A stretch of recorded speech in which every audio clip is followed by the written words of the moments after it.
బద్ధకం ఉన్న స్త్రీని వివాహం చేసుకోకు. నువ్వు సుఖపడలేవు. ఎందుకంటే నీకు ఏ సహాయం కావాలన్నా అది చేయదు. చేయటానికి ఇష్టపడదు. అంతేకాక సహాయం అడిగినందుకు నిన్నే తిరిగి ద్వేషిస్తుంది. అత్యాశ కలిగిన ఆడదాని నుండి దూరంగా ఉండు. అది ఎంతకైనా తెగిస్తుంది. నిత్యం అబద్ధాలతో బ్రతుకుతుంది. అటువంటి ఆడది నిన్ను లెక్క చేయదు. నీ డబ్బు, నీ ఆస్తులు కోరి పెళ్లి చేసుకునే ఆడది అత్యంత కిరాతకంగా ఉంటుంది. అది నీకు ఎటువంటి మనశ్శాంతిని ఇవ్వలేదు. ఎందుకంటే అది విపరీతమైన స్వార్థంతో ఉంటుంది. అర్థం లేకుండా నిరంతరం ఏడుస్తూ ఉండే స్త్రీకి దూరంగా ఉండు.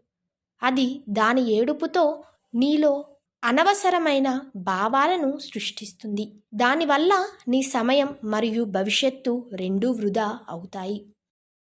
జీవితాంతం ఒకే పురుషుడికి సొంతం కావాలనే బలమైన మనసు కలిగి ఉన్న స్త్రీ ఉత్తమ గుణవంతురాలు.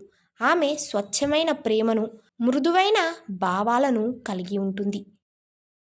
కామం మరియు డబ్బు పట్ల ఎక్కువ కోరికలు ఉన్న ఆడది ఎంతకైనా దిగజారగలదు. ఎవరినైనా నాశనం చేయగలదు. ఆమెను ఎవరూ ఆపలేరు.